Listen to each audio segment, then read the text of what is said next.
Hello everybody, I'm Ajit K. Mishra, your course instructor for literature and coping skills. I'm here again with another lecture on this module, defeating depression. If you remember, in my last lecture I talked about depression, the various types of depression and the causes of depression, and how to overcome depression by employing certain coping strategies. So I hope that lecture helped you understand the implications of depression, the seriousness of depression for our well-being. So it's like a dark hole, a manhole, into which we gradually descend if we do not take care of depression and its distressing power. So it's very important that we understand depression, its various types, and its impact on our well-being. So in this lecture, I'm going to focus on the other aspect of depression, a very interesting one, which most people tend to ignore and do not take care of. I'm going to talk about touch. If you remember, I told you all that we're going to talk about feeling weird and losing touch. So that feeling of weirdness is what causes a lot of depression in us or pushes us into the depressive states. At the same time, we begin to lose touch with people around us and touch with ourselves. So what are the implications of that loss? Why is touch so very important? Does touch have the power to lead to depression? So these are some of the things that I'm going to talk about today, with a special focus on the idea of touch and its implications for our well-being. So let's start. Well, it's the same manhole that you can recall from the last lecture, the same manhole, because it's a manhole of depression into which people fall unless they take care of their depressive challenges. So all we need to do is to quickly slide this manhole and place a ladder so that we can promptly move out of the dark hole and we can return to life and begin to live life as we did earlier. So if we do this, if we cut shut the period of depression, then there is every possibility that we can return to life. If that doesn't happen, we'll continue to be inside the dark manhole with the lid tightly closed. So that will that will hinder our return to normal life again. So that doesn't happen to us, we need to take care of depression. So how do we do that? With the help of these strategies, we can do that. As I told you in my last lecture, that I'm going to focus on feeling weird and losing touch again. So today I'm going to focus on this part of feeling weird and losing touch, and I'm going to talk about losing touch today, as I talked about feeling weird in my last lecture. But before we begin to think about losing touch or touch as such, the same question again: how are you feeling? And you are sitting in a dejected manner, sad. Are you feeling sad? If you say that, are you feeling lonely, or you're feeling empty? That means there is no reason, there is no cause for your existence. Are you feeling depressed? Are you also feeling anxious? So these are the responses that most of us generally project or offer whenever we are asked this question, when we are in a state of dejection and rejection, of course. So these are some of the feelings that have the power to promptly disconnect us from others. The human connection is generally established through a very, very important human organ, that is the human skin. So it will be interesting to note that the human skin is the first human organ to develop in the fetus. When the fetus is already inside the mother's womb, the skin is the first organ to develop. So skin is very important because it gives us the power of tactility, or the tactile sense, through which we experience the touch of each other, and that's how touch plays an important role in our lives. So therefore it's important that we understand the power of touch in our lives. But before that, let's focus on the other side of touch, that is losing touch, since we are talking about losing touch and feeling weird. So what losing touch generally means? So losing touch is all about when you vie, you strive to feel the touch of a living thing or living being, and you do not have it. And you begin to feel as if you're fast losing touch. You're rapidly being disconnected from people around you, from the living things or living beings around you. So that's exactly what we mean by losing touch. What are the implications of this lost touch? Can it lead us to depression? Can it affect our existence, our lives in a negative manner? Are some of the things that I'm going to talk about today. So losing touch is all about touch deprivation or touch starvation. This is also called skin hunger. So why is it called skin hunger? Skin hunger is a natural human desire that has to do with the human skin. As we all know, the human skin is made to experience tactile touch, to know a variety of things through the feelings of the skin, or feelings through the skin. So if we are deprived of touch, if we are starved of touch, that will lead to several problems, because we humans are wired to be touched, to experience that. Right from birth until the time we die, our need for physical contact remains. So this is one of the most basic human needs, the need to touch and the need to be touched. So why is it so? What are the implications? So if we do not experience touch, if we are touch starved or deprived of touch, which is also known as skin hunger, it can lead a person to several problems. If the person is deprived, if the person is not allowed to experience and feel the touch from the other living things, it can lead to several problems. So that's exactly what we mean by losing touch. It's touch deprivation, skin hunger, and touch starvation. So let's focus on touch starvation. As I have already told you, touch, or to touch and to be touched, are the most basic of human needs. Most basic because we want to feel, we want to experience through those feelings. And how does that happen?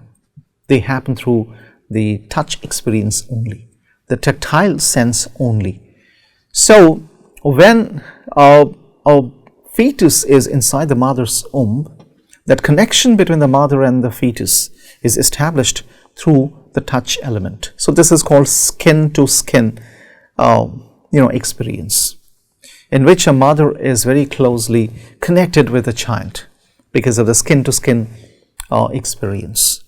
And this skin to skin experience allows the baby to develop a few abilities after the birth. So researchers experimented with a novel thing. After the birth of a few babies, they made some of them to be placed inside the incubator, and some other babies were allowed to be with their mother, to experience the touch of their mother. And after a few years, when the babies began to grow, it was noticed, it was observed that those babies who were placed in the incubators showed lesser abilities, cognitive, psychological abilities, in comparison to those babies who were allowed to be with their mother, because those babies experienced the touch of the mother. So that particular experience allowed both the parent, the mother, and the baby to develop certain abilities. So that's the power of touch, because it helps us develop a lot of abilities. If we are not allowed to experience touch, that will lead to touch starvation. And touch starvation can be the result of a variety of things. It's a basic human need, I have already told you all. If we are not allowed to experience touch owing to certain temporary problems, for example, these days we are passing through difficult times in which touch is suddenly regarded as a necessary crime, a necessary evil, because touch is a thing that probably leads to the spreading of the COVID-19 infection. And that's the reason why our epidemiologists ask us to refrain from touching each other. So this can be a temporary phenomenon, because after a while, when things return to normalcy, we can again experience the touches of each other. But they can be a permanent phenomenon as well. For example, you suddenly lose one of your loved ones and you cannot experience the touch of that person anymore. So you know that the moment you realize that, you can experience touch starvation. So this basic need needs to be fed, needs to be met. If that's not done, that will lead to touch deprivation and touch starvation. And the skin hunger will gradually grow, and it will promptly lead us to the depressive states.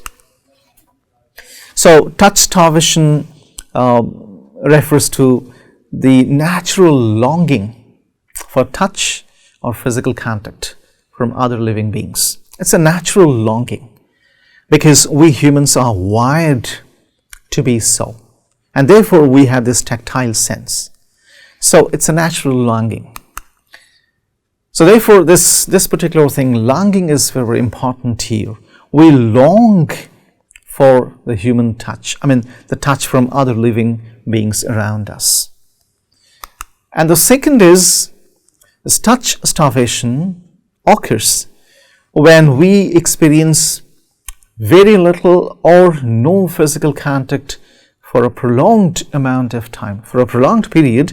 If we are deprived of that basic need of touch, we can experience touch starvation. For example, during the COVID-19 lockdown, the entire world experienced this particular starvation, because they were suddenly deprived of the human touch. So going out, meeting people, being in touch with them, being in connection with them, all these activities were suddenly put or brought to an abrupt stop, abrupt halt. And that actually led to touch starvation. A lot of researchers have already conducted research into this particular phenomenon, which was the consequence of the COVID-19 lockdown. So in this case, if there is no or very little physical contact for a prolonged period of time, that can also lead to touch starvation. And then deprivation of physical touch may result in people experiencing negative sensations, such as feelings of emptiness and loneliness. When that happens, when people are suddenly disconnected, they are suddenly deprived of touch from other living beings around them, that leads to feelings of emptiness and loneliness. And when these feelings become stronger, they promptly turn into what we call depressive states. Prolonged period of sadness, emptiness, loneliness. So, depression is not far away when there is touch starvation. So, in this case, it's all about feelings of emptiness and loneliness. So, when people begin to feel empty and lonely, that can be because of touch starvation. They are starved or deprived of touch. So, what can be the consequences of touch starvation? We all, long for touch because it's a basic human need, both a biological and a psychological need. So, when that happens, people tend to be less happy and more lonely. So that's one big reason why we can, see people, a lot of people around us either less happy or lonely because they are disconnected from their loved ones, because they cannot experience the touch of their loved ones. So that is either disappeared, or they have been separated, and they have been separated either by distance or by some other reasons. So this disconnection, this loss of touch, leads to less happiness, that means more sadness and loneliness. And then such people also experience depression and stress, because the serotonin system, the neurotransmitter that's called serotonin, which is our natural antidepressant and stress reliever, gets disturbed because of touch starvation. There's one big reason why the serotonin doesn't function properly.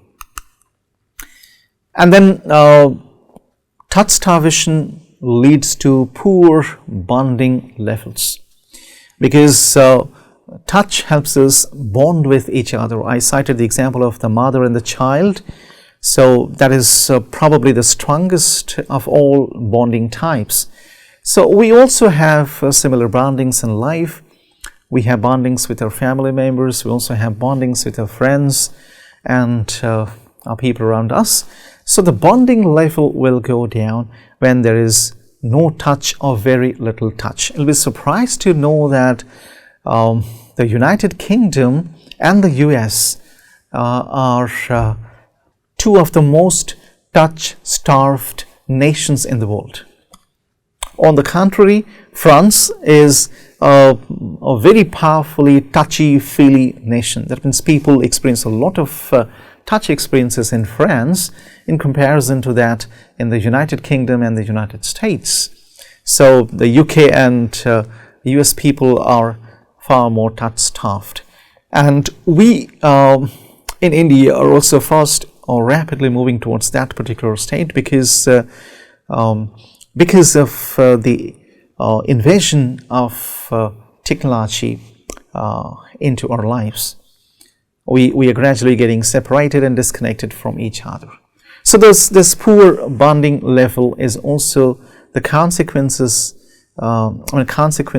the touch starvation. And then such people who experience touch starvation experience strong mood and anxiety disorders. So when it comes to mood and anxiety disorders, we can say they are experiencing depressive states. They're passing through depressive states. If somebody is deprived of touch for a long time, there is every possibility that such people will enter the realm of depression. And such people do also experience a lexithymia, a state in which you are unable to either comprehend or interpret your emotional experiences. So you suddenly lose your control over emotional experiences. You can neither understand nor interpret your emotional experiences, or you cannot regulate them. So, and then such people will also develop a fearful, avoidant attachment style. That means you will not be comfortable developing attachments with the living things around you. You'll begin to withdraw, you'll begin to show less attachment styles. So these are some of the consequences of touch starvation, which tell us that touch is extremely important. That brings us to the idea of the power of touch. Why is touch so very important? By now you must have figured out that touch is extremely important because it's a biological and a psychological need. It's extremely important because it tells us we exist. It tells us that there is somebody for us. It assures us. So it gives us a sense of assurance. Imagine the moment somebody gives you a pat on your back, you suddenly feel so assured, so special. When somebody touches your head, your forehead, or soothes your forehead, comforts you in that manner, you feel so special, so relaxed. Why is it so? Because of the sense of assurance that touch gives us. I'm very much here for you. This is a kind of touch that the nursing practitioners give to their patients, the medical practitioners give to their patients. This is a kind of touch a mother gives to the child, the baby. This is a kind of touch a friend gives to another friend. This is a kind of touch a teacher gives to the students. So that's very, very important. It gives us a sense of assurance. Yes, there's somebody for us. Yes, we matter. So this touch is very, very important. And then we come to the real and the symbolic aspects of touch. It can be real. You can touch people actually. You can experience touch. And what's so very important about this particular type of touch is that when we actually touch people, that gives us a greater amount of benefit. But when that is not possible, especially when the lockdown was implemented, it did not allow us to move out and meet friends, people, our relatives, and experience social touch or the psychological touch. So in such cases, in such periods or situations, the symbolic touch can also make up for the absence of real or actual touch. The symbolic touch, for example, with the help of our smartphones, we can send hugging, kissing, patting icons to our friends.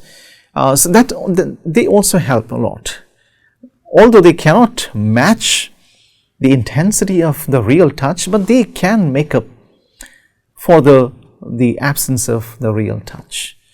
So it's better to go for the symbolic touch when it's not possible to experience a real or actual touch.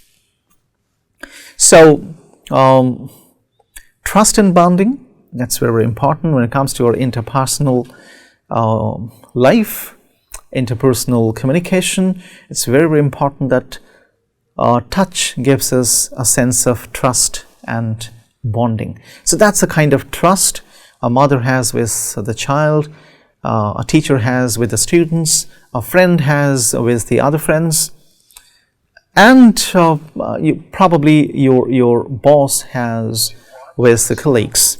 So that's very, very important that we all know the power of this particular type of touch, because it leads to the establishment of trust and bonding. Okay, and then that also leads to important motor skills, because it has been found by researchers that those children who are exposed to a greater amount of touch during their growing period show a great amount of motor skills in comparison to those children who experienced limited touch experiences. So this also leads to greater motor skills, greater cognitive abilities. That's exactly what research has established. And then we come to the final, and this may not be the final because the power of touch is so pervasive and so important that it just goes on and on and on. So another very important aspect of touch is healing, because it tells us that there's somebody who can take care of us, and there's somebody who can definitely do something to heal us.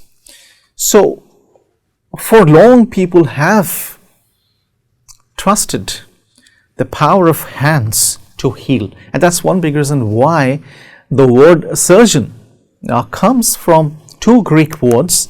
These are those two Greek words, hand and work. So together they give us the meaning of the word surgeon. So it's up to the surgeon to heal the ailment in some body part. Now, this particular aspect is extremely important because it tells us that with the touch of our hands, we can heal people. We can, give them moments of relaxation. We can help them overcome their worries, their depression, their grief, a lot of things. And that's the reason why the medical system depends a lot on the power of hands, the power of touch when it comes to healing. And we can also recall what exactly Mother Teresa, one of the most popular missionaries of charity, how she actually used her hands, the power of touch, to heal people, to give them relief from pain and suffering. So that's the power of touch when it comes to healing. So I'm reminded of a few very interesting examples. One of them is from the Bollywood blockbuster Munna Bhai MBBS, in which the idea of the magical hug, which is very popularly called Jadoo Ki Chappi in that film. So the entire film, which is all about practicing healing through the power of touch, is based on the idea of this particular magical hug. And there is something else, when we look at the Vicks Vapor Rub advertisement, you can see the power of touch there. It's a power of touch that actually leads to relief. Why is it so? It's very important for us to note why is it so. I'll tell you that there is a nerve that is located here, right at the bottom of our nape, right here. So when you press that nerve gently, we all feel relaxed, especially when people press these areas gently.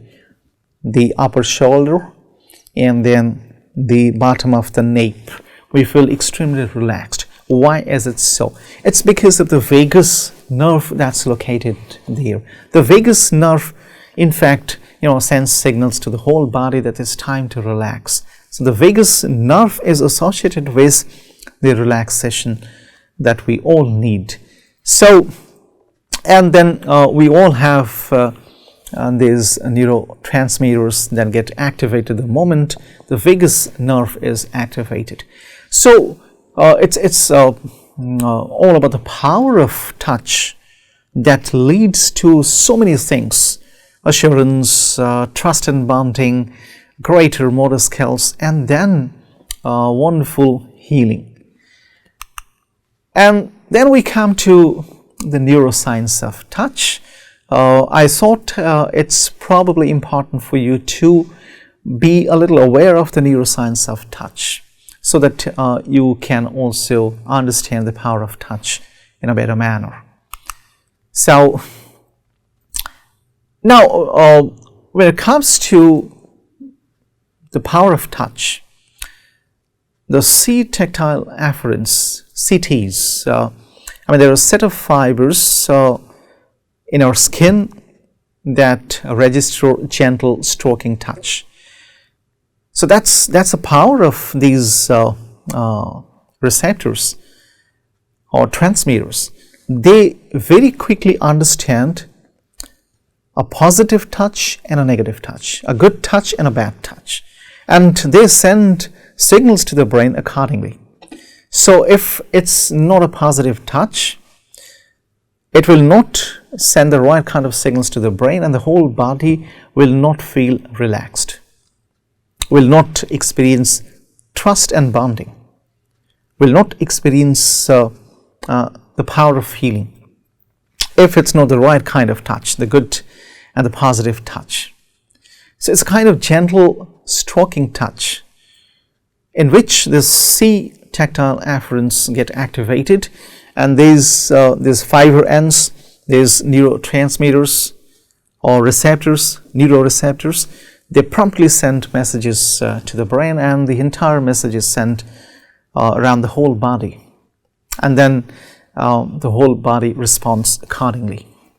So now these neurons are very, very important because they play a major role in developing the social brain. Apart from this biological brain, we also have a social brain, and that's the brain which makes it possible for us to live and lead a proper social life, or to have a good social existence. And it's the same brain that also helps us withstand stress through our interpersonal relationships. So therefore, these neurons play a very, very important role when it comes to sending the right kind of signals to the brain. And when these neurons get stimulated because of this gentle stroking touch, now the two positive hormones, stress relieving hormones, oxytocin and dopamine, they get released, and the moment they are released, that leads to lowering of the level of cortisol, the stress inducing hormone in our body.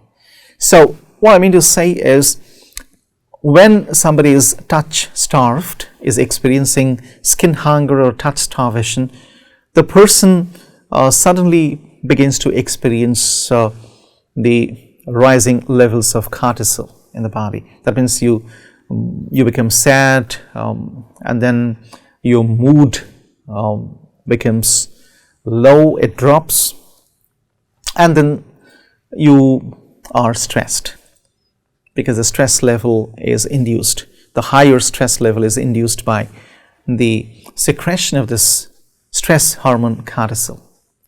So when that happens, we need a touch, an assuring touch that there's somebody for us, and that particular assuring touch will heal us, because the moment that happens, it will lead to the release of oxytocin and dopamine, and these two hormones will gradually lower the cortisol level, and the same person who was experiencing sadness a while ago will begin to feel good and will begin to feel happy and cheerful. So that's the reason why you might have noticed whenever a baby begins to cry, the cortisol level goes up. The mother takes the baby and then begins to pat the baby. After a while, the baby is relaxed. The crying goes off because this particular thing happens there. So that's the power of touch. And then we all know it improves healing and decreases pain. Many researchers, especially in medical science, have established the fact that cancer patients who experience a great amount of positive and effective touch, they experience lower pain levels, and they also experience higher healing levels. So that's the reason, that's the power of touch. And then touch also positively influences the serotonin system. Once the serotonin system, the transmitter that in fact helps us take care of both our psychological and the biological needs. So if the serotonin system works well, it's fine, it's proper. That means the whole body will experience well-being, both psychologically and biologically. So that's the power of serotonin, and that's the power of touch, because it improves the serotonin system. And then to one of the most important things, that is how to cope with touch starvation, because we have discovered that touch is extremely important, and when we are deprived of touch, when we experience skin hunger or touch starvation, that will lead to serious consequences. So that we do not run into those problems, it's important that we learn how to cope with touch starvation. So we need to cope with touch starvation because of this particular need, this particular thing. That is, we need to satisfy the body's desire for touch, and thus we can protect our mental well-being. So seeing touch, as I have already told you, can also give us some of the benefits of feeling touch, if not all the benefits of feeling touch. Whenever we are deprived of touch owing to certain reasons, we can depend on seeing touch. For example, watching television shows or films in which a lot of touch scenes are projected. So that will lead to something that is called vicarious touch.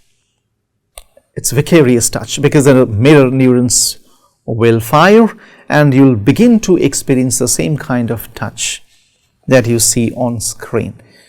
So this is one big reason why most researchers have found that those elderly people who are separated from their children because their children have to go away in search of job, the smartphone has given a wonderful medium to lower touch starvation, because the video calls that happen through the smartphones, they help lower the touch starvation syndrome. So these elderly people are actually benefiting from the video call option or the video call technology that's available on smartphones. So that's an instance of vicarious touch. And then there are various other ways, journaling, yoga, dancing, when the entire body experiences touch sensations. So we can experience that. For example, people can write down their feelings. If somebody is touch starved, they can think about alternatives, the other options to restore the touch phenomenon in them. And then yoga, we all know, is extremely helpful in restoring the touch need in the body, the feeling of touch in the body. And then dancing, of course. Now this is a very important thing, and this is one big reason why people they prefer pets at home, especially pups, dogs at home, because it gives them a tremendous amount of relief when they just run their hands over the dog's skin, especially the hairy skin, because that gives you a ruffling sensation, and that particular touch relieves you and the pet as well. So the animal touch is also equally important. And then if you can also remain social through the digital channels when you are touch deprived, you are touch starved, because of certain reasons, that will also help you a lot, remaining social through digital channels, because that's how we say keep in touch. I'm keeping in touch with my friends, although we are not near, I'm still keeping in touch with my friends. And then to the most important thing, that is the touch trap. While touch is very, very powerful, it's magical, it's a basic human need, but one needs to know the limits of touch so that one doesn't fall into the trap that we call the touch trap. That means if somebody is given excessive touch, that means the person will become extremely dependent on that particular touch. The person will be conditioned to that particular touch, and in the absence of that particular touch, the person will experience severe depressive disorders. And this is exactly what the very famous behaviorist John B. Watson in 1928 talked about. He said that parents need to prevent themselves from giving excessive touches to their children. They need to give them minimum touches only, so that the same children do not grow to be mawkish adults who cannot know or do what to do in times of depressive disorders, challenges, mental challenges especially, so that these children do not turn out to be mawkish adults. It's very, very important that the parents do not expose them to excessive touch. So therefore it's very important that we also cope with the touch trap, so that we do not become excessively dependent on the power of touch. So that's how we come to the end of this lecture. I hope you have enjoyed our discussion and you have liked the things that I talked about, and this lecture has probably helped you understand and discover the power of touch in our lives. So thank you very much for joining me.